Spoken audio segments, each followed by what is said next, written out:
Guys, तो आज लोग हम बात करेंगे जो आपका चैप्टर है 7th क्लास का दूसरा, दादी माँ। तो इस दादी माँ, जैसा कि आपको स्क्रीन शो हो रही है मेरी, इस लेसन के बारे में थोड़ा सा पढ़ेंगे और मतलब शॉर्ट में इसकी समरी किया है, तो किस बारे में लेखक ने लिखा है, तो इसके बारे में थोड़ी सी हम चर्चा करेंगे और पढ़ेंगे और इसके क्वेश्चन आंसर को हल करने का प्रयास करेंगे। तो दादी माँ जो ये लेसन है, ये आपके लिखा है शिव प्रसाद सिंह। शिव प्रसाद सिंह एक बेहतरीन कवि माने जाते हैं, सॉरी लेखक माने जाते हैं, अच्छे राइटर माने जाते हैं। तो ये जो चैप्टर है ना, वो लेखक शिव प्रसाद सिंह और उनकी दादी माँ के बीच के संबंधों को बताता है। और ये लेखक के जो पहले के कुछ यादें हैं, कुछ संस्मरण हैं जो उन्होंने अपनी दादी माँ के पास में साथ में बिताए थे। उन संस्मरणों को लेखक ने यहाँ पे लिखा है कि जब वो दादी माँ के साथ में थे तो मतलब किस तरीके से उनका जीवन रहा। और यहाँ पर इस लेसन में है ना, उन्होंने बड़ों की अहमियत को भी बताया है कि बड़े किस तरीके से हम लोगों की केयर करते हैं। तो यहाँ पर एक संदेश भी दिया है कि हमें भी है ना, जब वो बूढ़े हो जाए तो उनकी सेवा करनी चाहिए, मतलब उनको वो सारी सुविधाएं देनी चाहिए, उनकी केयर करनी चाहिए, राइट। तो कवि ने मतलब बेहतरीन तरीके से अपने संस्मरण से, अपनी ही कहानी से बहुत सारे लोगों को सीख दी है। तो इससे आपको सीखना मतलब बहुत कुछ आप सीख सकते हो अपने फैमिली में, एंड अपने फैमिली से, अपने लोगों से, अपने दादा दादी से, जैसा कि आपके भी होंगे परिवार में दादा होंगे, दादी होंगे, तो उनसे बहुत कुछ सीख सकते हो। एंड अपने भी लाइफ में इन चीज़ों को इम्प्लीमेंट कर सकते हो, क्योंकि जो यादें होती है ना, यहाँ पे लेखक है वो शिव प्रसाद सिंह अपनी यादें ही तो बता रहे हैं कि किस तरीके से उनकी जो यादें हैं। अब दादी, चलो अभी क्या दादी की डेथ हो गई है, यानी दादी मर गई है, नहीं है अभी इस दुनिया में, लेकिन उनकी यादें अभी भी है उनके पास में। जब वो बीमार होते थे, इसलिए सिनेमा पढ़ोगे तो किस तरीके से उनकी केयर करती थी, उनका रख रखाव करती थी, उनको दवाई देती थी, वो सारी चीजें करती थी, राइट। लेकिन अब दादी नहीं है तो उन्हें बहुत याद आती है, तो वो सारी चीजें याद आती हैं जो उस टाइम हुई थी, राइट। तो ये चीजें हैं कुछ, आप अपने माइंड में रखें। एंड तो बस इसी तरीके से एक संस्मरण लिखा है, लेखक ने अपनी यादों को बताया यहाँ पे। तो हम चलते हैं सीधे चैप्टर के, आप अच्छे से पढ़ना इस चैप्टर को, ठीक है, ये आपकी बुक में है। और दूसरा चैप्टर है दादी माँ, ठीक है, जैसा कि आपको स्क्रीन पर शो हो रहा है। अब हम इसके क्वेश्चन आंसर थोड़े से देख लेते हैं कि कैसे हम क्वेश्चन आंसर को सॉल्व कर सकते हैं। अगर आपने पढ़ा है अच्छे से तो और भी अच्छी बात है, नहीं पढ़ा है तो एक बार फिर से पढ़ लें ताकि आपको ये कहानी पूरी समझ में आ जाए। तो चलते हैं अपने फर्स्ट क्वेश्चन की तरफ। तो कहानी से पढ़ते हैं।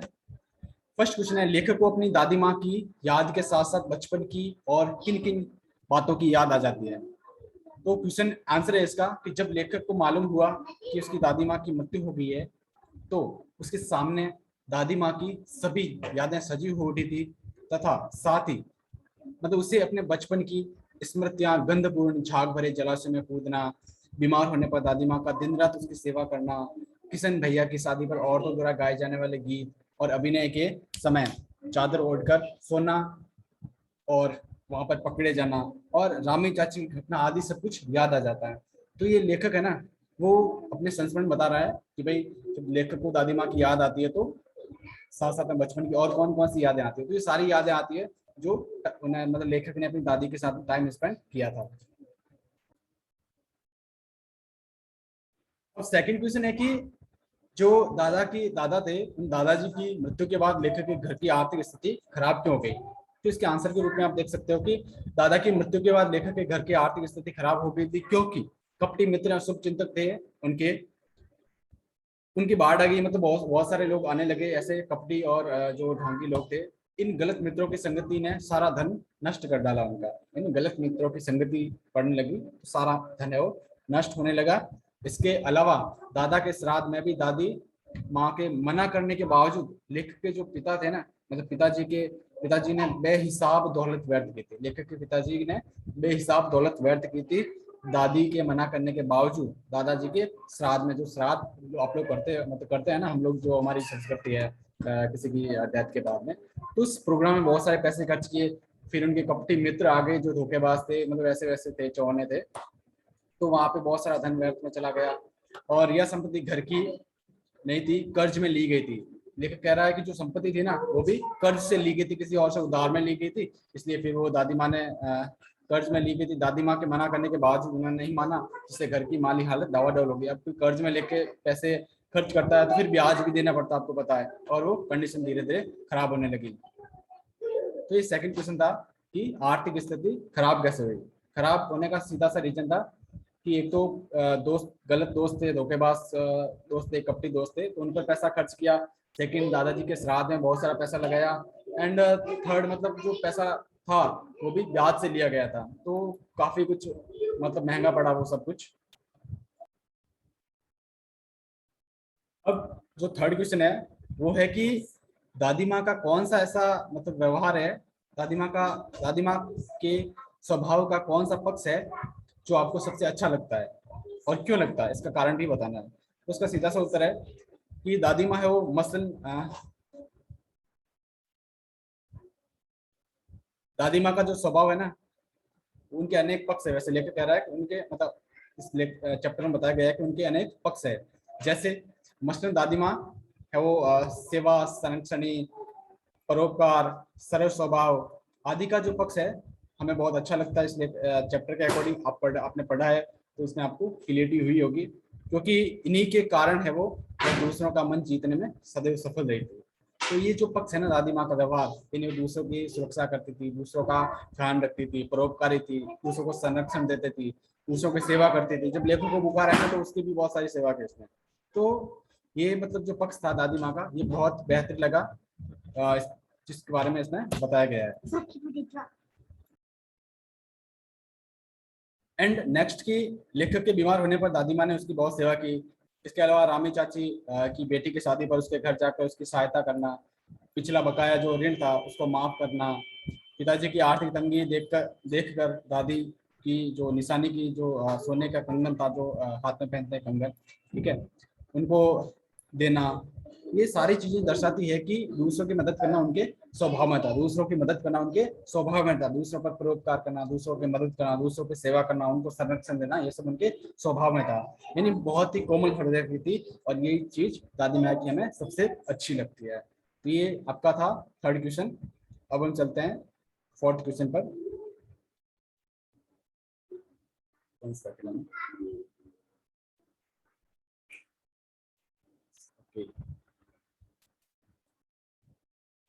फोर्थ क्वेश्चन है, ये मतलब कहानी से आगे, ये तो कहानी के मेन थे जो हम कहानी पढ़कर सीधे सीधे उत्तर दे सकते हैं। अब कहानी से कुछ आगे भी ये जो आपके क्वेश्चन आंसर आपको मिलेंगे देखने के लिए, जिससे आप लेसन को समझ सकते हो, पाठ के मूल भाव को समझ सकते हो, या और भी कुछ चीजों को समझ सकते हो। जैसे कि कुछ ही क्वेश्चन का यहाँ पे हम लोग डिस्कस करेंगे। जैसे कि आपने इस कहानी, सॉरी मैं ड्राइविंग ड्रॉ कर लेता हूँ।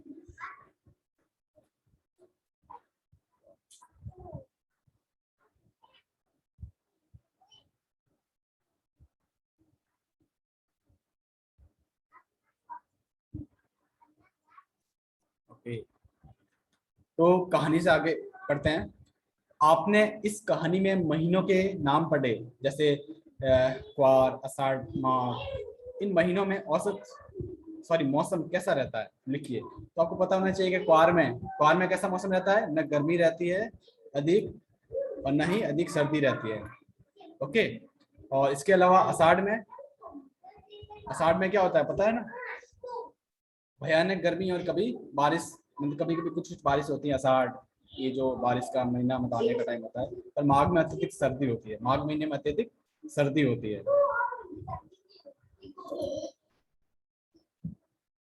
नेक्स्ट क्वेश्चन है, 1 सेकेंड। नेक्स्ट क्वेश्चन है, अपने अपने मौसम की अपनी अपनी बातें होती है। तो लेखक के इस कथन के अनुसार यह बताइए कि किसी मौसम में कौन कौन सी चीजें विशेष रूप से होती है।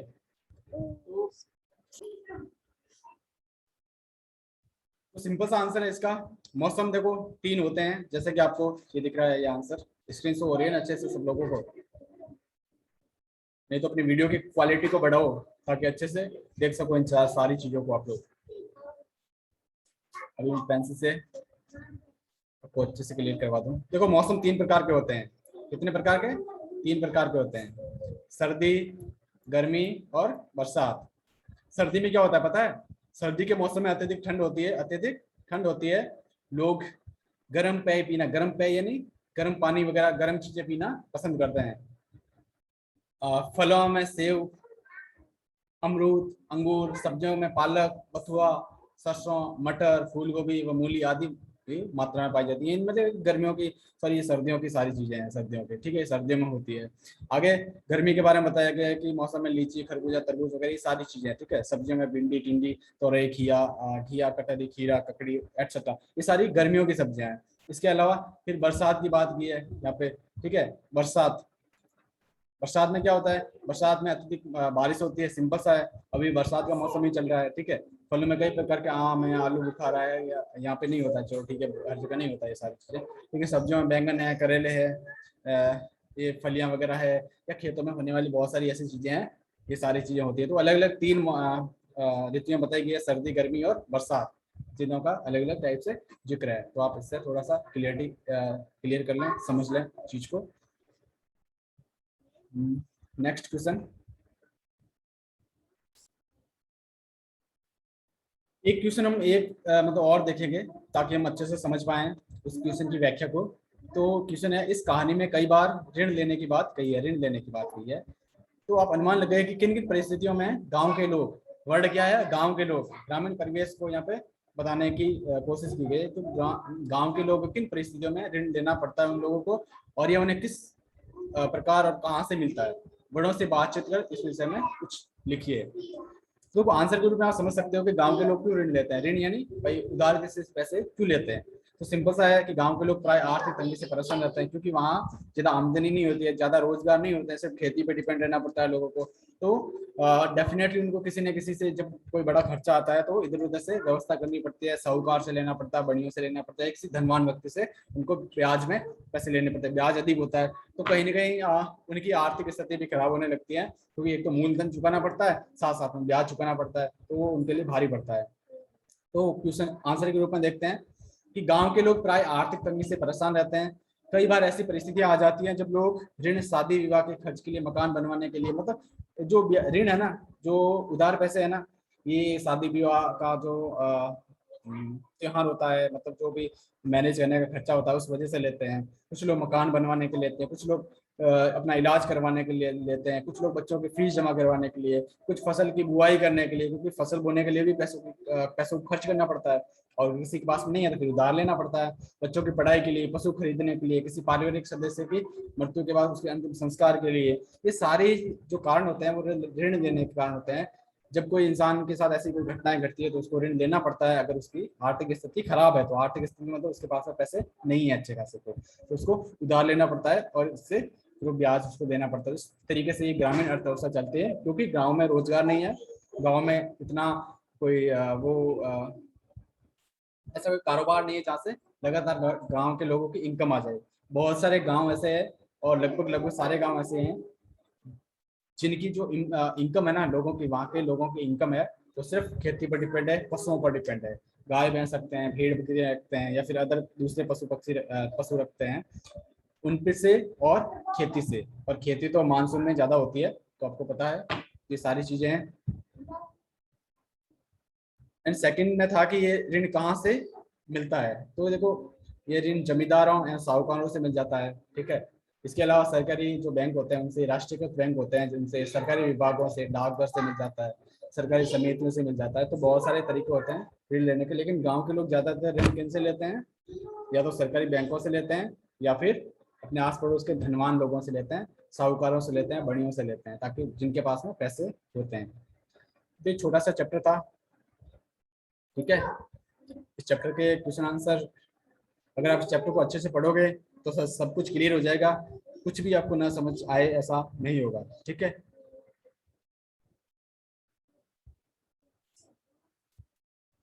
एक बार इनको आप जरूर नजर में से निकाल लें। तो इस पाठ के लेखक का क्या नाम है, लेखक का क्या नाम है इस पाठ के लेखक का, शिव प्रसाद सिंह, ठीक है, शिव प्रसाद सिंह। सो हो रहा है, शिव प्रसाद सिंह। इस चैप्टर के लेखक का नाम है शिव प्रसाद सिंह। तो ये चीज आपको याद होनी चाहिए। जो दादी माँ पाठ है, दादी माँ का व्यक्तित्व कैसा था, स्नेह और ममता से भरा हुआ, स्नेह और ममता से भरा हुआ, जैसा कि हमने पढ़ा था। ये सारे बहुत ही मतलब सिंपल से क्वेश्चन है, इनके आंसर आप टिक कर देना। कुछ नहीं आए तो कमेंट बॉक्स में लिख लेना, मैं आपकी हेल्प कर दूंगा। देखो यहाँ पे पढ़ते हैं, थोड़ा सा लघु उत्तरीय प्रश्नोत्तर को समझते हैं। ठीक है, लेखक की कमजोरी क्या थी, लेखक की वीकनेस क्या थी, कमजोरी क्या थी।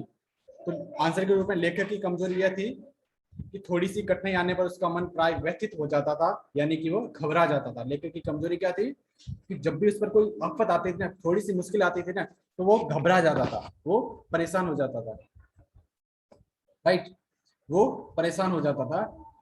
तो ये लेखक की बहुत बड़ी कमजोरी थी।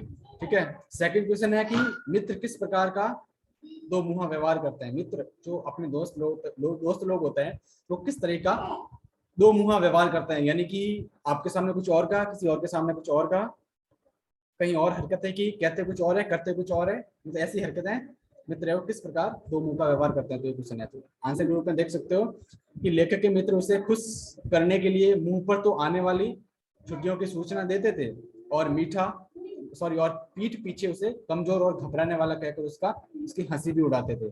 ठीक है, इस प्रकार उसका दो मुंहा व्यवहार दिखाई देता था लोगों का। अब वो लेखक के साथ में लेखक के दोस्त कैसे व्यवहार करते थे, उसके सामने तो उसे सारी सूचनाएं देते थे, छुट्टियों का बताते थे, बातें भी करते थे, अच्छी अच्छी बातें करते थे। लेकिन जब वो नहीं होता वहां, तो पीठ पीछे वो उसको कमजोर कहते थे, उसको घबराने वाला कहते थे, उसको डरपोक कहते थे। इस प्रकार उसकी हंसी उड़ाते थे, उसकी खिल्ली उड़ाते थे। तो सिंपल सा है कि मित्र किस प्रकार का दो मुंहा व्यवहार करते थे। नेक्स्ट है, क्वार के दिनों में सिवान यानी नाले के पानी में क्या क्या बहकर आता था। सिवान यानी नाला। ठीक है, नाला जो पानी से भरा हुआ होता है, गंदे पानी का होता है, उसको नाला बोलते हैं। तो क्वार के दिनों में सिवान जो नाला है, नाले में क्या क्या बहकर आता था। तो क्वार के दिनों में सिवान नाले में साई है, मोथा है, अधगली घासें हैं, घेऊ है, बन प्याज है, बन प्याज की जड़ें वगैरह, ये सारे नाना प्रकार के घास के बीज बहकर आते थे, और भी सारी काफी चीजें आती थी नाले में। ठीक है, लेखक के बीमार होने पर उसकी सबसे अधिक देखभाल कौन करता है। लेखक के बीमार होने पर उसकी सबसे अधिक देखभाल कौन करता है। तो आंसर है उसकी दादी माँ, उसकी दादी माँ। ये आपको याद होना चाहिए। दादी के कंगन सदा सहेज कर क्यों रखा। दादी ने सदा कंगन को, जो उसके कंगन थे, कंगन इन हाथ में पहनने वाले, उनको हमेशा सहेज कर क्यों रखा।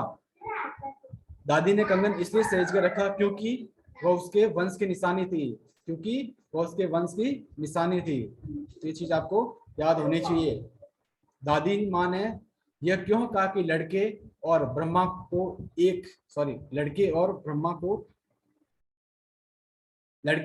जो ब्रह्मा है उनका मन एक सा होता है। लड़के और ब्रह्मा का मन एक सा होता है, ऐसा दादी ने क्यों कहा, लेकर कह रहा है।